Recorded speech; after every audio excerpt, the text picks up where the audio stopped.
Bom, vamos levar nosso pensamento ao Mestre Jesus, agradecer a presença dos amigos espirituais que nesse momento se encontram conosco a nos envolver, buscando o aprendizado à luz da doutrina dos Espíritos, que vem nos fortalecer e nos orientar através da espiritualidade superior, que vem trazer a paz e a compreensão para entendermos os verdadeiros motivos de estarmos nesse planeta de provas e expiação.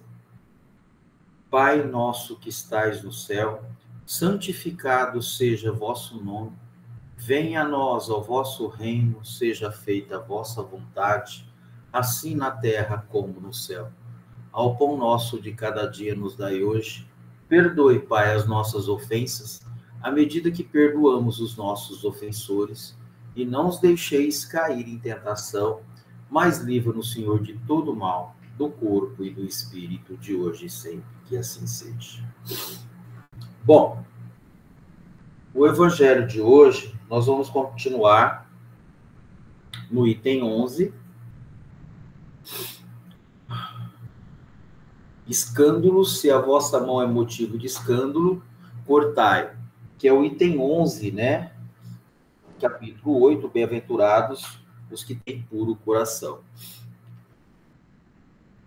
Se alguém, ou se algum escandalizar a um desses pequenos que creem em mim, melhor fora que lhe atassem ao pescoço uma dessas mós que um asno faz girar e o que lançasse no fundo do mar. Ai do mundo por causa dos escândalos, pois é necessário que venham os escândalos, mas ai do homem por quem o escândalo vem. Tendes muito cuidado em não desprezar um desses pequenos. Declaro-vos que seus anjos no céu veem incessantemente a face do Pai que está no céu, porquanto o Filho do Homem veio para salvar o que estava perdido. Se a vossa mão ou vosso pé vos é objeto de escândalo, cortai-os e lançai-os ao longe de vós. Melhor será para vós que entreis na vida tendo um só pé ou uma só mão, do que terdes dois e serdes lançado no fogo eterno. Se o vosso olho vos é objeto de escândalo, arrancai-o e lançai-o longe de vós. Melhor para vós será que entreis na vida tendo um só olho, do que terdes dois e serdes precipitados no fogo do inferno. Mateus capítulo 5, versículo 29 e 30, e o capítulo 18, 6 a 11. No sentido vulgar, o escândalo se diz de toda ação que de modo ostensivo vá de encontro à moral ou ao decoro. O escândalo não está na ação em si mesmo, mas na repercussão que possa ter. A palavra escândalo implica sempre a ideia de um certo arruído. Muitas pessoas se contentam com evitar o escândalo, porque esse lhe faria sofrer orgulho, lhe acarretaria perda de consideração da parte dos homens, desde que as suas torpezas ficam ignoradas, e quanto basta para que se lhes conserve um repouso à consciência. São, no dizer de Jesus, sepulcros branqueados por fora, mas cheios por dentro de podridão, vasos limpos no exterior e sujos no interior. No sentido evangélico, a acepção da palavra escândalo tem a miúde empregada, é muito mais geral, pelo que em certos casos não se lhe aprende o significado, já não é somente o que afeta a consciência do outro, é tudo que resulta de vícios e das imperfeições humanas. Toda reação má de um indivíduo para outro, com ou sem repercussão. O escândalo, nesse caso, é o resultado efetivo do mal moral. Bom, eu vou, nesses dois itens, no item 11 e o 12, já dá para a gente entender um pouco, mas a coisa, quando nós falamos do Evangelho, é gigantesca a repercussão, né, dessa palavra, que tem um significado amplo para nós, e aonde nós temos muito cuidado nas nossas ações, né, de diferentes graus, aonde provocamos um escândalo, entre aspas, e aonde nós não vamos ter condição de ver essa repercussão no momento, tá?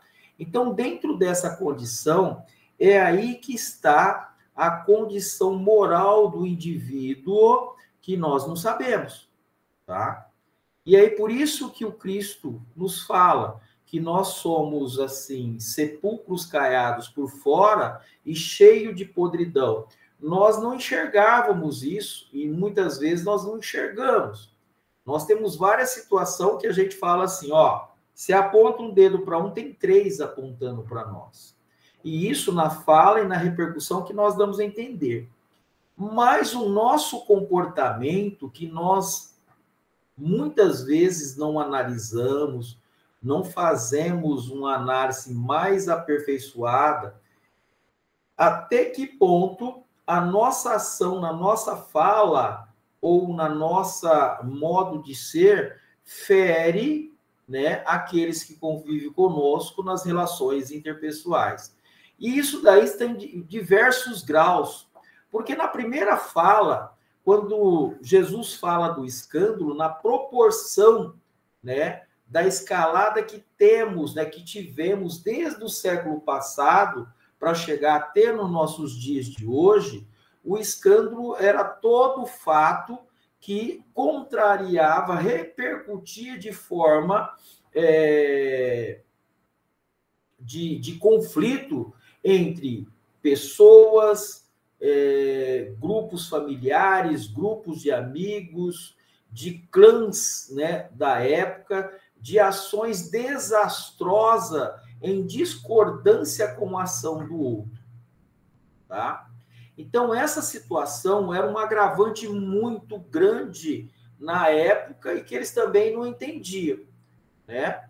E nessa condição é que quando Jesus falava, e nos fala hoje, ele está falando conosco e também está falando com os irmãos que estão do outro lado, e ele sabia disso, né? Uma das coisas mais interessantes que eu questionei para mim, e fazendo as leituras do Evangelho, por que que Jesus usava, ele não via o momento, cada momento para ele era muito precioso, quando usava as parábolas e o modo de vivência das pessoas para exemplificar as suas falas para que o evangelho fosse construído, né? E dentro dessa condição, que quando nós olhamos lá atrás, né, estudamos a lei mosaica,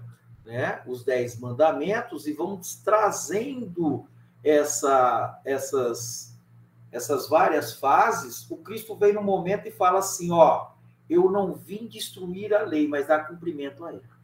Quando ele fala isso, a repercussão do plano espiritual, da ação dos espíritos com aqueles que estavam reencarnados, era uma condição que deixavam o plano espiritual e o plano material não sentia muito, houve uma inquietude muito grande do outro lado.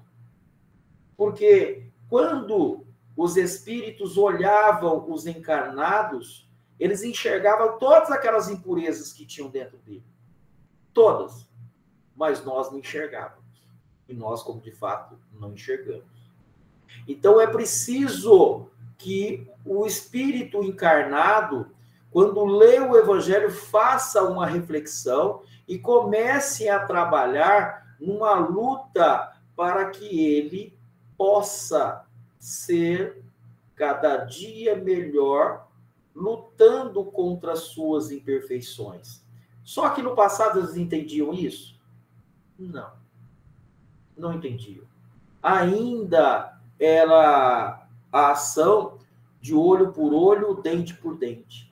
E o Cristo, quando ele vem verbalizar isso, houve no plano espiritual uma forma que ele conseguiu colocar e, logicamente, trazer de forma clara para que eles enxergassem que aquele que estava encarnado agora iria avisar para a humanidade qual era o vínculo que tinha entre os encarnados e o desencarnado. E que toda a ação, as práticas exteriores, não limparia a matéria por fora, mas o espírito precisaria de um trabalho de vivências, de condições, de métodos educativos que o próprio planeta conduziria gradativamente. E o Cristo fala de forma, numa condição que quando ele falava isso, ele falava assim, não se perderá nenhuma das minhas ovelhas. Porque muitos espíritos que olhavam, alguns entendiam, outros também não entendiam. E o Cristo vai lá e fala que ouçam aqueles que têm ouvido de ouvir, que vejam aqueles que têm olhos de ouvir. E o Cristo trabalhava no silêncio do espírito imortal, construindo gradativamente, né, consciências que lutaria contra as suas imperfeições, reencarnando várias vezes, muitas vezes julgando e sendo subjugados por as suas práticas. Quando nós vemos isso no Evangelho, nós vamos perceber que Deus, na sua infinita bondade, criou uma organização aonde os espíritos que estavam submetidos a essas ações, né, a esse planeta, viveriam uma ação de causa e efeito e consequência. E que o Evangelho de Jesus, o único que não devia nada, seria o modelo e é o modelo e guia da humanidade. Era preciso que agora lêssemos esse Evangelho e tocasse o sentimento do espírito imortal que habita um corpo na matéria, que ele entendesse que era preciso que ele mudasse comportamentos e atitude. E nessa mudança de comportamento e atitude está a condição, né, de trabalhar na existência atual, trocar o homem velho pelo homem novo. Então, nós combinamos, nós pedimos a Deus, pedimos a Jesus para reencarnarmos e, logicamente, cumprir os seus ensinamentos, procurando não provocar escândalos que, logicamente, afetaria a nossa condição de espíritos numa escalada evolutiva. Mas o outro ponto mais interessante, que quando eu comecei a estudar e analisar toda essa situação e entender a proposta da reencarnação, nós, né, ou melhor, eu comecei a perceber que os espíritos que gravitam ou que circulam, que está vivendo em comunhão de pensamento com os espíritos encarnados, são justamente os espíritos que participam dessa escala evolutiva e que era necessário que a união de formas pensamento com espíritos que estão do outro lado, ambos enxergassem as verdades contidas no Evangelho sem abalar consciências. Quem fez isso? Jesus. E Jesus foi trabalhando há 2000 anos, olhando para cada um de nós e vendo como um jardim, aonde a água que ele dava para nós bebermos, que saciaria a sede, era a água do conhecimento que gradativamente ia chegando às consciências de espíritos imortais que viveu em diferentes épocas, em diferentes experiências e, logicamente, conquistaram afetos e desafetos. E é nessa condição que o Evangelho fala que há necessidade do escândalo, mas ai de quem vem o escândalo. E aí eu pude compreender, dentro da organização física, a necessidade de estarmos caindo e nos levantando, praticando atos contrários à lei do amor, para que nós aprendêssemos a valorizar e entender a grande obra de Deus que estava gravado nas nossas consciências. O que Deus fez? Enviou, Jesus, que é o governador do orbe, e ele pedagogicamente foi organizando, mesmo antes de Moisés, estaria há milhões de anos cultivando em nós a consciência imortal, aonde Deus trabalha nas nossas consciências o desejo de sermos, de crescermos e de conquistar valores da mesma forma que na vida nós não vamos trabalhando e estudando para ter um padrão de vida melhor. A mesma coisa chegaria um dia que cada um de nós cultivássemos o nosso espírito para alçarmos voos para as esferas mais altas. O trabalho de Deus é incansável, não para nesse universo. Principalmente o universo que habita dentro de cada um de nós.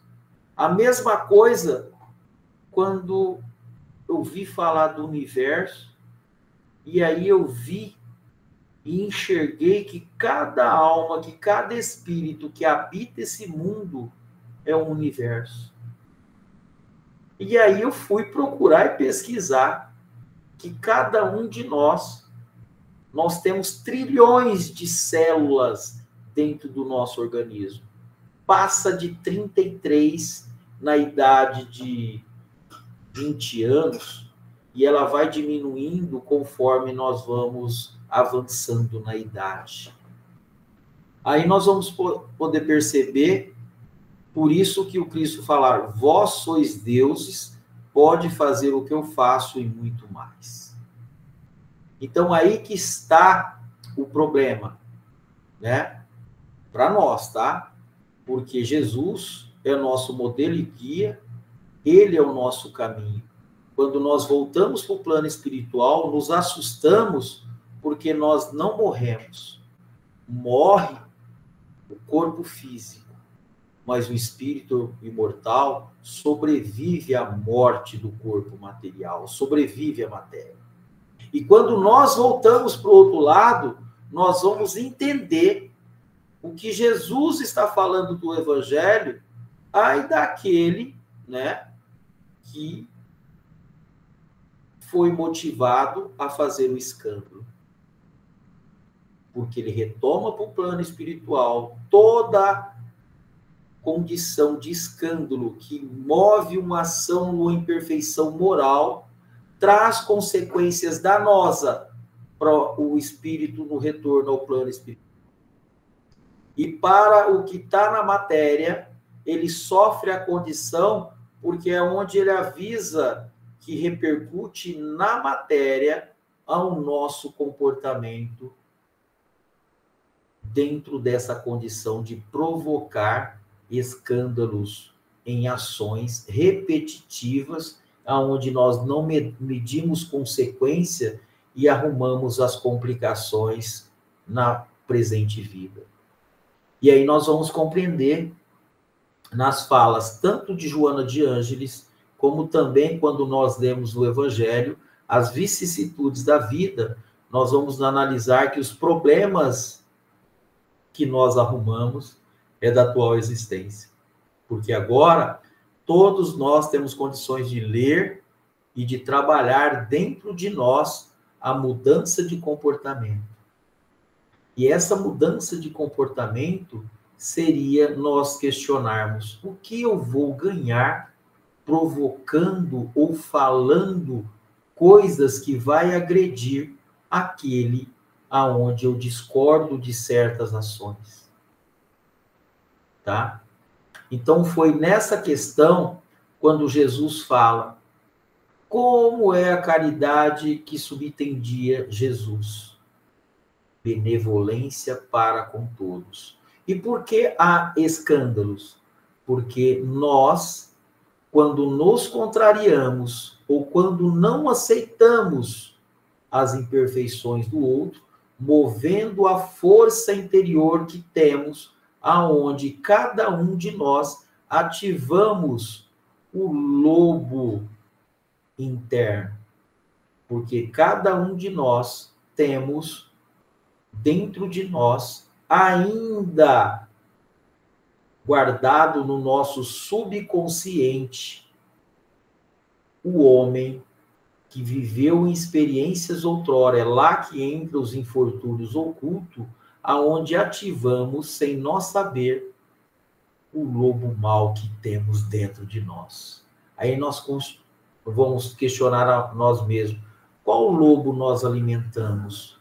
O lobo bom ou o lobo mau? É nessa condição que entra, né, os infortúnios ocultos e as vicissitudes da vida, quando nós entendemos. E aí o mais interessante, como na primeira parte do item, né, que é o item 11, ele nos fala da condição das anomalias das presentes encarnações e que nós não entendemos. Nós não entendemos.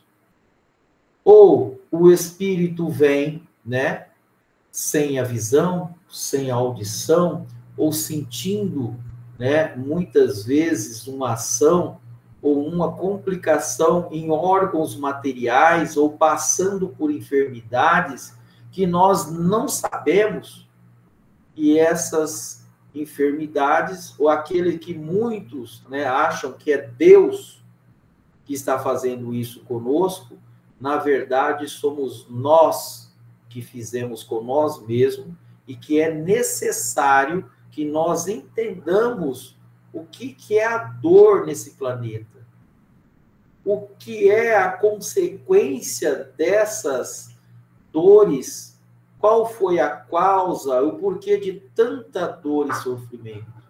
E aí eu preciso entender a justiça das aflições, eu preciso entender o mecanismo de provas e expiação.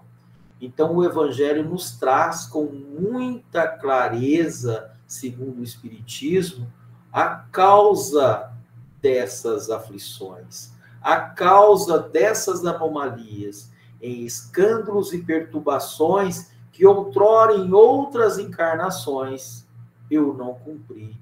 Eu fui contrário às leis de amor.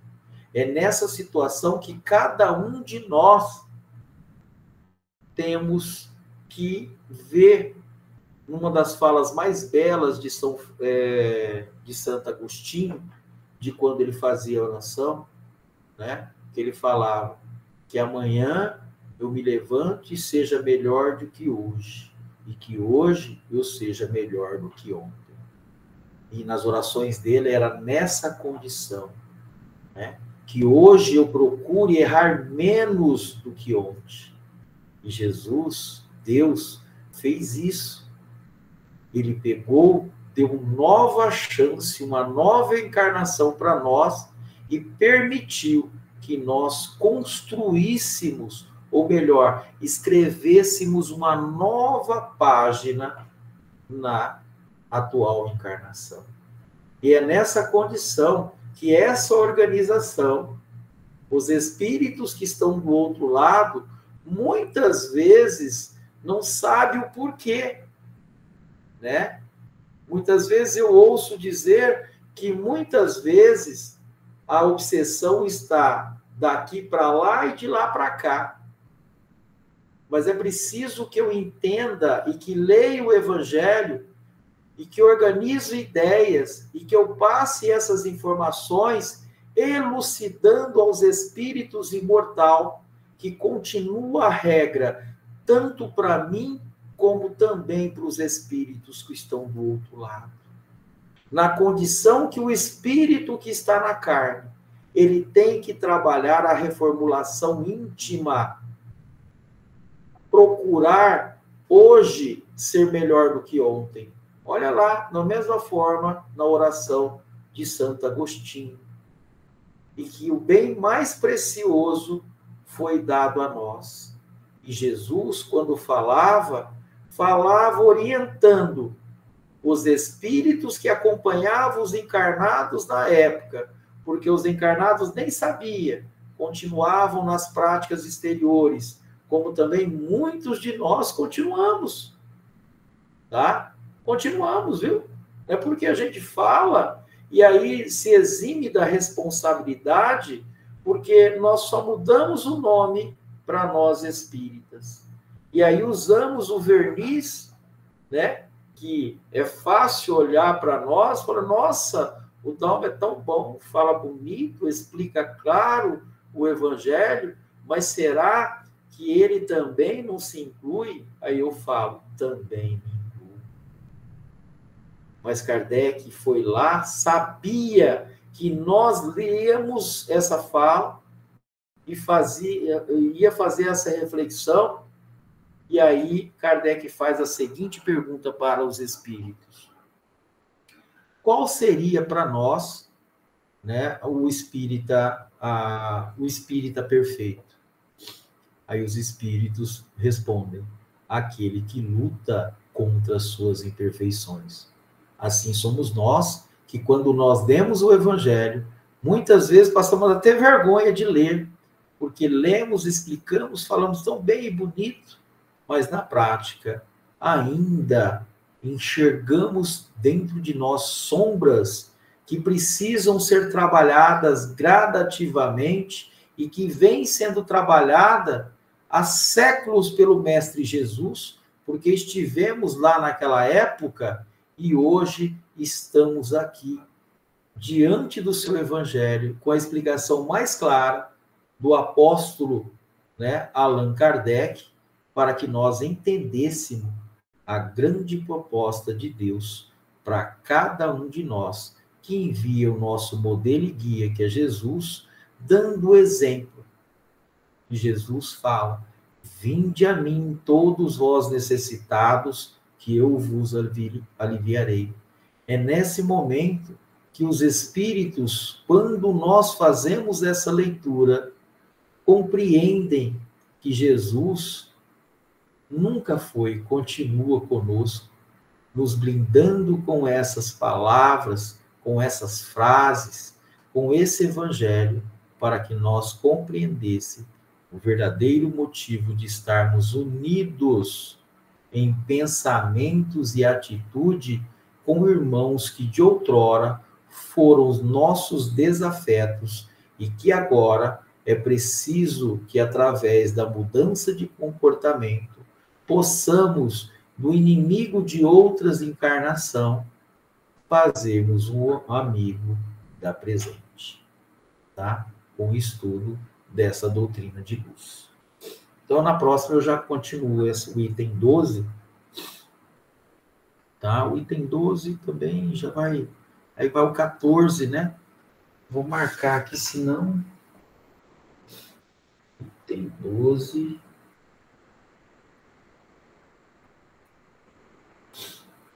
Página 128. Bom, nós vamos agora para o livro dos médiuns.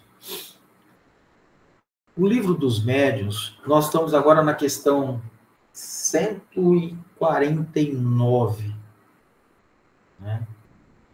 Tal resultado, vou tirar essa, conduziu o fenômeno da tabaqueira, descrito no capítulo 7, número 116, e sobre a qual nós estendemos longamente, porque nele percebemos oportunidade para perscrutarmos uma das mais importantes leis do Espiritismo.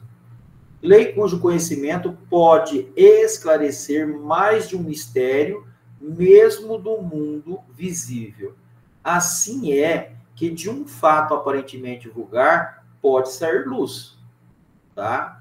Tudo está em observar com cuidado, e isso todos podem fazer como nós, desde que se não limite a observar o efeito, sem lhe procurarem as causas. Se a nossa fé se fortalece de dia para dia, é porque compreendemos. Para continuar antes, o nome do livro dos médiuns é assim, ó, Espiritismo Prático Experimental. Quando nós olhamos aqui a fala, fazendo essa leitura, tá, da 149, né, tudo Kardec começa a analisar, questionar, perguntar e ver que de tudo aquilo, né, que a gente vê, a gente começa a observar, a analisar, e a gente não vê a parte negativa, começa a ter luz, porque esse conhecimento que vai fortalecer a nossa fé. Se em vez, vamos dar um exemplo, da gente criticar, falar negativo, a gente começasse a analisar, nós íamos ganhar muito, tá? Mas muito. É nesse intuito que veio, né, o Espiritismo, para nos orientar e fizéssemos a análise para que nós pudéssemos compreender todas as coisas, tá? Por quê? Nós vemos de séculos na escuridão onde nós não entendíamos nada. E ainda nós estamos agora, né? Se ele aparece no século das luzes, agora era para que essa luz atingisse a sua plenitude. Só que não é que ela não conseguiu, tá? O Espiritismo, ele está numa situação hoje que, só para a gente ter uma ideia, nós avançamos tanto na parte material, buscamos, não é que Deus, né, não quer que nós, né, porque tudo que tem no planeta, no universo, é obra de Deus.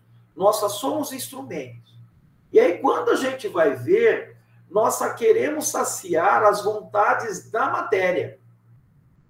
Tá? E isso, desse saciar as vontades da matéria, eu não cuido do espírito imortal que habita dentro de mim. E aí, dentro, quando eu vou, né, analisar e trazer as informações que está contida dentro dessa obra de luz, Kardec chama a atenção daqueles que estão buscando a luz que está dentro dos estudos dos livros do Pentateuco, a fazer as observações necessárias para clarear as mentes dos encarnados. Né? Então, foi nesse ponto que Jesus fala, né, naquela parte, ouçam os que têm ouvido de ouvir que vejam aqueles que têm os olhos de ver. Então, quando Kardec veio para codificar a doutrina, ele abre numa grande explosão, tá, de luz, mostrando que os livros, né, a mensagem trazida pelos espíritos iluminaria os espíritos encarnados, tá? Mas o que causaria, né, a grande barreira do espírito? Ele ceder às vontades da matéria e não acender a luz para que o espírito imortal, né, supra as necessidades do espírito. Então, é nesse intuito que o espírito precisa ser experimentado. Como que é a organização desse planeta? De provas e expiação. Vamos lá para a gente entender legal? Quando eu vou fazer uma comida, eu vou lá, coloco uma pitada de sal, eu vou lá e coloco mais uma pitada de outro tempero e vou experimentando, tá? Nossa, o sal tá menos, mas vou aumentar mais sal para ficar mais gostoso, para mim, atender as minhas necessidades, o meu gosto. É a mesma situação que o espírito vem, ele vai sendo experimentado como nós vamos fazendo a comida e experimentando ao meu gosto, tá? Mas esse gosto, agora na tua existência, quando o espírito vem, ele combina, ele fala, ele vem, e quando vem ele se perde. A dosagem é maior para a matéria do que para o espírito. E é nessa condição que Jesus não abalava as consciências, porque ele sabia que nós teríamos várias chances. Nós seríamos experimentados de todo jeito. E aí, quando Jesus fala, não se perderá nenhuma das minhas ovelhas.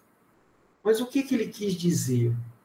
Que cada um dos espíritos, tanto encarnado como os desencarnados, seriam instrumentos na organização planetária para a evolução espiritual. Todos nós estamos a serviço de Deus. E é nessa condição, na leitura anterior do Evangelho, prova que cada um de nós, né? Porque Jesus também, antes de ser crucificado, ele começou a falar para os apóstolos tudo. Por mais que eles tentassem, né? Eles não acreditam, mas eu não vou fazer isso. Está escrito. Porque tudo estava preparado. Do mesmo jeito, só para a gente ter uma ideia, né? Que tem pessoas que, eu não vou ler a Gênesis é científica, é profunda, né? Quando entra na parte das moléculas, do ajuste, que tudo organizado, né? Tudo ali não foge. Vocês vão perceber que nós também não fugimos. Não fugimos. A consciência cósmica que emana de Deus está dentro das nossas consciências. Que do mesmo jeito que essas moléculas se aglutinam, né, e se fixam, compõem toda essa organização material, o espírito supre as suas necessidades, tirando vitamina dos raios solares, do sol, né? Recebendo energia de altas esferas que nós percebemos. Você escreveu uma coisa que legal? Não está agora essa seca danada, quando vem uma chuva, nós vemos falando, nossa, como que está gostoso. E aí aquela organização da chuva, ela quebra todas aquelas moléculas negativas e filtra, né, a psicosfera, o ambiente fica mais gostoso para o espírito.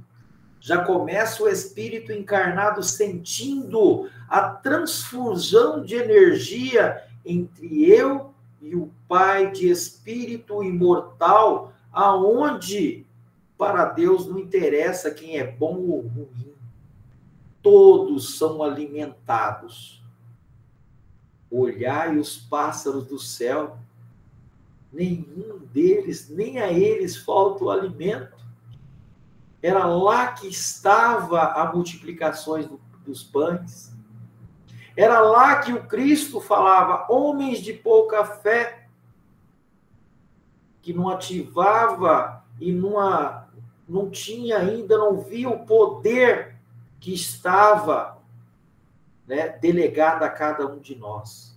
Então, grandes almas, grandes espíritos reencarnam no planeta Terra, trazendo e fazendo obras fantásticas, exemplificando a grande obra do Pai, trazendo energia para que construa vários campos, né, em vários segmentos, seja na indústria, seja na construção, seja na medicina, na computação, e essas consciências que são e recebe a intuição do plano espiritual, aonde eu vou estudar a mediunidade agora, e aí eu vou compreender que todos nós somos médiuns.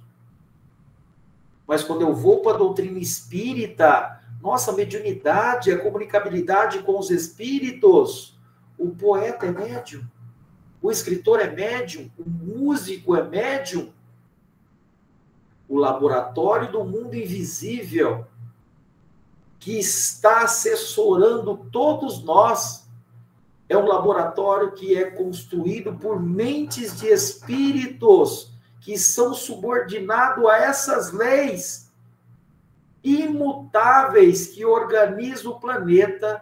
E aí nós vamos ver que somos o Filho de Deus, a obra mais bela, exemplificado num corpo onde a medicina olha e vê a beleza interna que nós temos na organização física, na construção desse corpo que serve de morada para o espírito.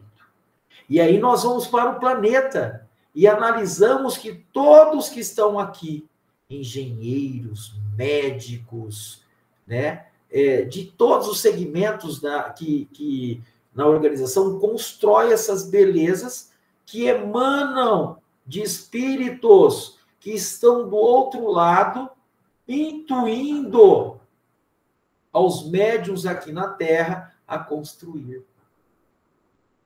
Agora, a outra parte mais bonita. Os espíritos da sombra.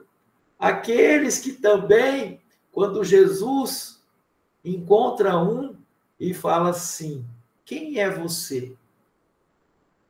Aí eles respondem, nós somos uma falange, né? E essa falange, Jesus continua perguntando, nós comandamos tudo. E o Espírito vai lá dar uma visão de 360 graus. No Cristo não encontra um erro, uma falha, mas enxerga a superioridade moral e fala assim, o Espírito fala para Jesus, não nos tirem daqui. E aí nós começamos, nessa fala de Jesus, compreender toda essa organização e que esses espíritos são os projetos do Criador.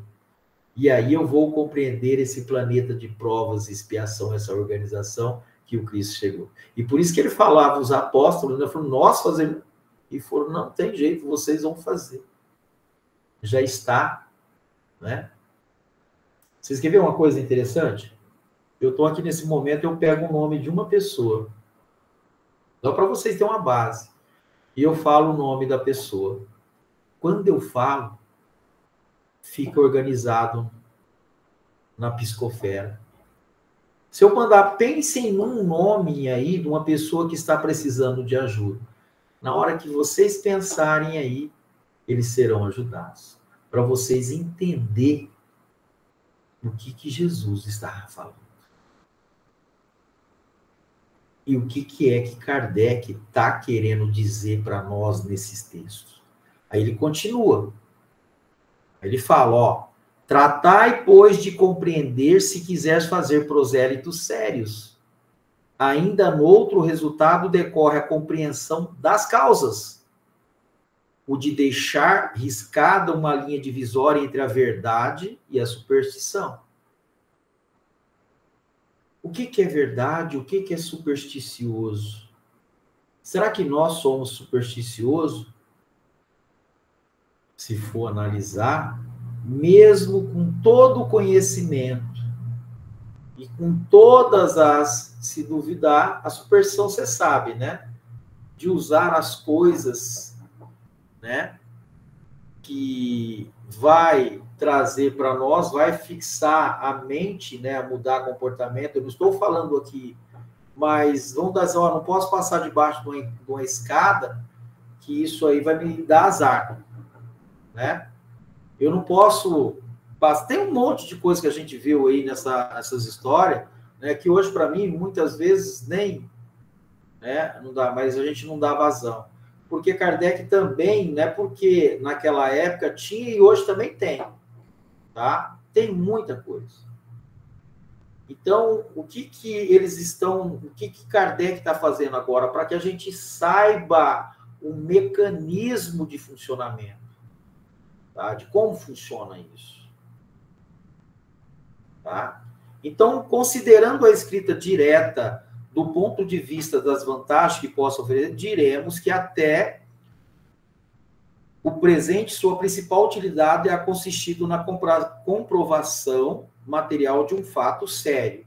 A intervenção de um poder oculto, que nesse fenômeno tem mais um meio de manifestar. Todavia, raramente são extensas as comunicações, por essa forma se obtém.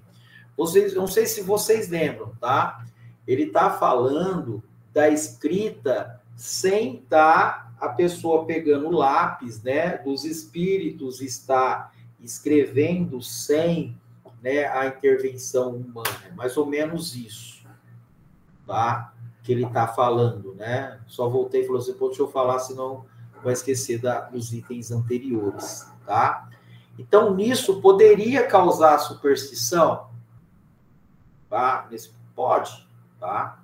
Ele fala, em geral, espontânea, ela se reduz a algumas palavras ou proposição, e às vezes a sinais ininteligíveis, que não vai se compreender. Têm sido dadas em todas as línguas, em grego, em latim, em sírio, em caracteres hieroglíficos, etc. Mas ainda não prestaram a dissertações seguidas e rápidas, como permite a psicografia ou a escrita pela mão do médium. Tá? Por quê? Você está ali pela escrita da mão do médium, ele escreve, mas aí tem muita coisa que a gente precisa levar em consideração. Naquele tempo, nós tínhamos a internet? Não. Tá? Então, quando eu estou lendo essa parte, vocês vão perceber que, mesmo pela escrita do médium, tem outra situação. Será que aquele espírito que foi lá, psicografou, usou do médium, será com que base ele está escrevendo aqui? Será que foi do médium ou foi os espíritos que passou todas as informações? Então, são questões que vocês podem ver hoje, que a coisa está mais complexa.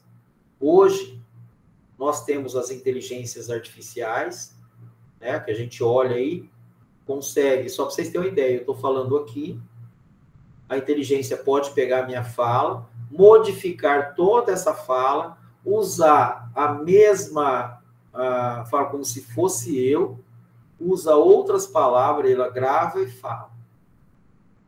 Então, hoje, quando nós olhamos lá no Evangelho, né, não creais em todos os espíritos, mas ver se esses espíritos são de Deus, aí nós vamos entender a grande dificuldade que nós temos, né? Esse Kardec já está apontando aqui num ponto, né, da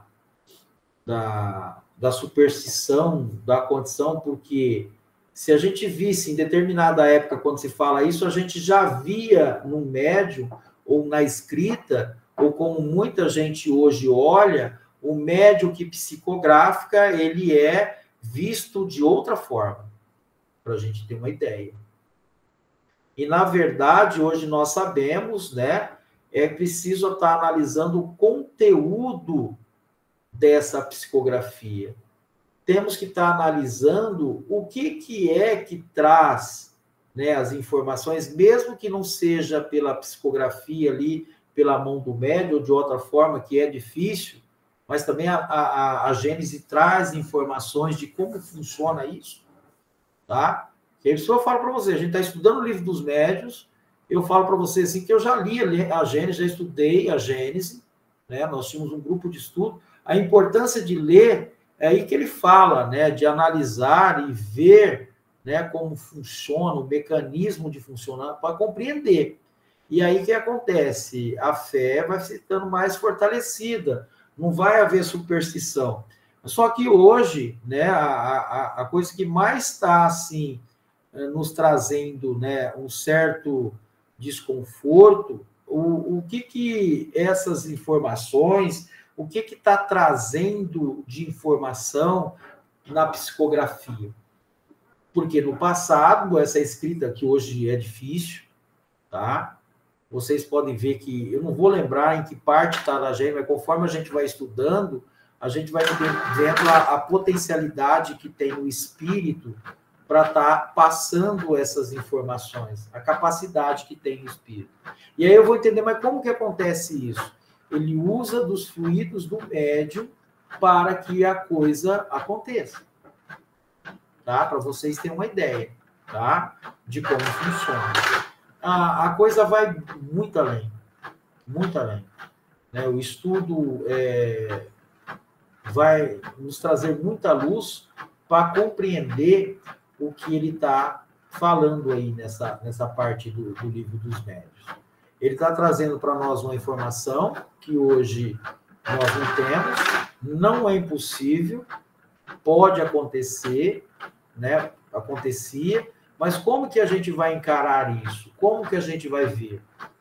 Né? Não sei se eu vou sempre estar falando para vocês hoje da condição que nós temos do copo em cima de uma pia, né, vai diminuir o atrito, e esse atrito vai fazer com que esse copo ande. Aí vocês vão falar assim, foi o espírito? Não. Mas se tiver uma corrente de ar, e se ela diminui o atrito entre o copo e a mesa, a pia ali, esse copo vai se movimentar. É mais ou menos isso para a gente ter uma ideia. Ou senão a gente fala, isso aí foi o espírito. Vocês entenderam o que ele está falando no texto? Como que a gente vai compreender isso? Como que a gente vai analisar? Como que a gente vai ativar essa consciência para não entrar nesse campo? Tá? Então, tem que fazer análise. Tem que usar todos os instrumentos para compreender o fato que está ali, que precisa ser analisado. Analisado, não criticado. Porque Kardec, o que ele fez? O cientista que ele era, ele foi levado, fez todas as observações necessárias e falou assim, bom, eu analisei tudo. E se agora isso aí, então, há algo mais. Ele foi tentar compreender. Ele compreendeu e, logicamente, cedeu, né, aos fatos, e esses fatos ativou a consciência dele, ele começou depois a codificar a doutrina, que é o fenômeno das mesas girantes. Tá? Porque foi um fato que ele estudou, na época todo mundo, ele sofreu muito. Ele era um cientista, ele fazia parte de um corpo científico. Quando ele foi levado, ele foi servido de chacota, né? As pessoas começaram a falar, né? Tá até uma parte, a inteligência artificial montou um vídeo, né? Eu achei interessante, eu falei, eu vou tirar isso aqui para mostrar o que foi, que aconteceu com Kardec para que ele pudesse fazer trazer essas informações para nós, tá? Então, isso é importante para nós, essas informações, para a gente compreender, tá? Então, vamos elevar nosso pensamento ao Mestre Jesus, agradecer a presença dos amigos espirituais que estão conosco, que esse estudo de hoje possa trazer para nós alívio, compreensão para as nossas dores, porque Jesus está presente conosco, a espiritualidade está nos envolvendo, nos confortando, com essa doutrina de luz. Obrigado, Jesus, obrigado, espiritualidade amiga, que se faz presente nos nossos lares. Pai nosso que estais no céu, santificado seja vosso nome, venha a nós ao vosso reino, seja feita a vossa vontade, assim na terra como no céu. Ao pão nosso de cada dia nos dai hoje, perdoe, Pai, as nossas ofensas, à medida que perdoamos os nossos ofensores, e não os deixeis cair em tentação, mas livra-nos, Senhor, de todo mal, do corpo e do espírito, de hoje e sempre, que assim seja.